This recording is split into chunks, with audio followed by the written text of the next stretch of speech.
क्यों। अस्सलाम वालेकुम व्यूअर्स, तहलका स्पोर्ट्स में आपको फिर से एक दफ़ा खुशामदीद। और जिस तरह से पाकिस्तान और इंग्लैंड की सीरीज़ 1-1 से अब बराबर हो चुकी है, गुज़िश्ता रोज़ जो मैच खेला गया उसमें बाबर आजम और रिजवान ने एक दफ़ा फिर अपने आप को साबित किया। और जिस तरह से भारत के ख़िलाफ़ 152 पे उन्होंने एंड की थी इनिंग्स, और जो गुज़िश्ता रोज़ मैच हुआ उसमें 203 रन बगैर किसी विकेट के। तो हमारे साथ मौजूद हैं समा स्पोर्ट्स के नुमाइंदा कादिर ख्वाजा। सबसे पहले हम उनसे बात करते हैं, कैसी लगी आपको बैटिंग बॉलिंग। कल बैटिंग की बात करते हैं। पहले तो बैटिंग कैसी लगी दोनों ओपनर्स की।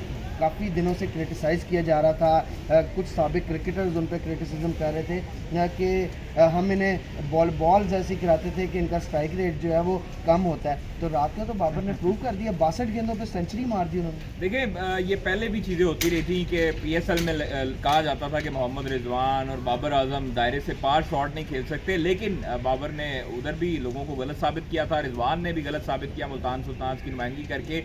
अब काफ़ी देर से ये तनकीद देखने में आ रही थी कि मोहम्मद रिजवान और बाबर आजम सेल्फिश इनिंग खेलते हैं, अपने लिए खेलते हैं और टीम को उनको कोई परवाह नहीं है, स्ट्राइक रेट अच्छा नहीं है। लेकिन बाबर आजम ने ये प्रूव किया कि बाबर आजम जो है वो हमेशा किंग था और किंग ही रहेगा। जिस तरह उसने कल कमबैक किया है, एशिया कप में उनकी एक सीरीज़ जो है वो फ्लॉप गई, कोई अच्छे रन देखने को नहीं मिले, लोगों की तनकीद शुरू हो गई, बुछाड़ शुरू हो गई। लेकिन हमें यकीन था कि बाबर आजम जब कमबैक करेगा तो वो सेंचुरी से कमबैक जो है वो उससे कम नहीं करेगा। तो आप ये देखिए, कल उसकी जो इनिंग्स थी शुरू के सिलसिले में तो रिजवान टच में लग रहे थे, फिर बाबर जो है वो थोड़ा सा एग्रेसिव मूड में आए। बड़ी अच्छी स्ट्राइक रेट रही दोनों की। देखिए, ये हमारा जो है वो होना चाहिए हमारी ओपनिंग पेयर का कि ये 6 ओवर्स में प्रेशराइज कर दें दूसरी टीम को, ऑटोमेटिकली अगले जो ओवर्स हैं उसमें इनको रन्स मिलेंगे, फील्डर्स दबाव में आएंगे, बॉलर्स दबाव में आएंगे।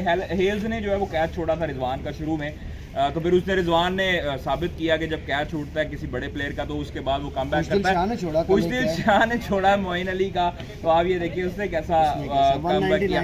तो आप ये देखिए, लेकिन बाबर आजम, बड़ी खुशी है जी, बाबर आजम अपनी फॉर्म में वापस आए हैं और 100 उन्होंने कल की है, सेंचुरी स्कोर की है और दूसरे पहले पाकिस्तानी जिन्होंने 2 सेंचुरियां स्कोर की हैं, और ये पहला पाकिस्तानी पेयर है, जोड़ी है जिसने 200 जो है वो बगैर विकेट के चेस किया है और टारगेट चेस किया है, और प्लस जो भारतीय जोड़ी है उसका भी रिकॉर्ड तोड़ा है इन्होंने।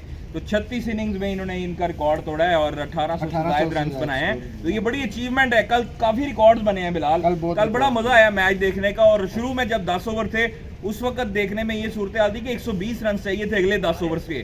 तो लेकिन जिस तरह बाबर ने कैरी किया कल, जिस तरह मोइन अली को छक्के लगाए बाबर आजम ने, फिर उसके बाद जो आदिल रशीद हैं उन पर लाठी चार्ज किया। आदिल रशीद ने गुगली की थी बाबर को, तो उसको आउट किया था। गुगली थोड़ी सी कमजोरी है, राशिद भी करता, सरंगा ने भी इसी तरह। तो आप ये देखिए कि बाबर आजम कल बड़े अच्छे तरीके से, आप आदिल रशीद को देखिए ना, अगर उन्होंने ऊपर चढ़ के खेला आदिल को, आदिल को जब ऊपर चढ़ के खेला है वो भी प्रेशराइज हुआ है कि अब मैं इसको गुगली जो है वो किधर से इसको बीट करूँ। टॉप ऑर्डर का तो हमने देख लिया कि कल टॉप ऑर्डर ने जिस तरह परफॉर्म किया।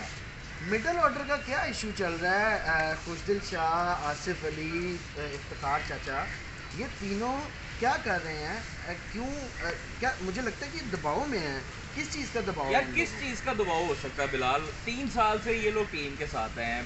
देखिए, आपको कॉन्फिडेंस भी जब मिल रहा है, उसके बाद आपको टीम भी बैक कर रही है, आपको मैनेजमेंट भी बैक कर रही है, कप्तान भी बैक कर रहा है, तो फिर किस चीज़ का प्रेशर भाई? इधर उमर अकमल को 2 मैच में वापस कम बैक करवाया जाता है इसी स्टेडियम में श्रीलंका के खिलाफ। दोनों मैचेस में पहली बॉल पे आउट हुआ, उसका कॉन्फिडेंस शेक किया, उसको बाहर कर दिया। यार, आप अगर इसी तरह कॉन्फिडेंस देना है तो अपने मेन प्लेयर्स को आप इसी तरह कॉन्फिडेंस दें। लेकिन मिडल ऑर्डर जो है कल खुशकिस्मती रही है, दुआएं मांगते रहे होंगे कि ऊपर से कोई आउट ही ना हो।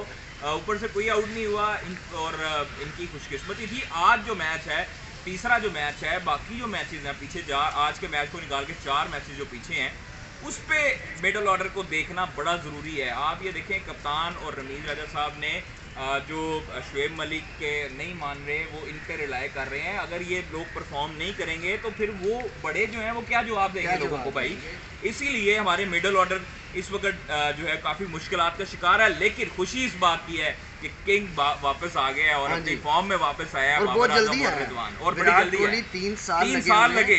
उन्हें लेकिन 3 साल आप लगे। ये देखें बिलाल, मुझे इस चीज़ का दुख ही होगा, कहने का ये मकसद है कि विराट कोहली 3 साल से परफॉर्म नहीं कर रहा था और उसकी अवाम उसको बैक कर रही थी। हमारी अवाम एक सीरीज खराब गई है तो बाबर आजम के खिलाफ बोलना शुरू हो गए हैं, और कुछ ऐसे भी लोग हैं जो तासुब दिल में रख के मिडिल ऑर्डर पे आप करें तनकीद, उसका बनता है, क्योंकि मिडिल ऑर्डर एक तवील अरसे से परफॉर्म नहीं कर रहा। उसी के ऊपर बलबूते पे टीम चलती है। टीम ये दो चलती है। लड़के ऊपर से निकल जाएं तो आपकी टीम क्या है? आपकी टीम वर्ल्ड कप में मेरे ख्याल में नीचे से भी बाहर हो जाए। इंडिया से किसने जितवाया? रिजवान और नवाज ने आके। सर ऊपर से बॉलिंग जब की थी, बॉलिंग की हारिस रऊफ ने अच्छी बॉलिंग की।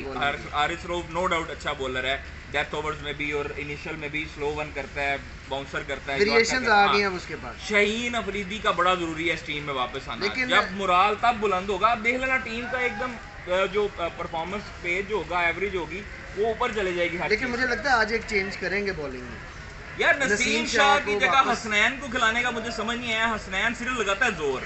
हसनैन का जब से बॉलिंग एक्शन चेंज हुआ है उसके जोर का कोई फायदा नहीं है भाई।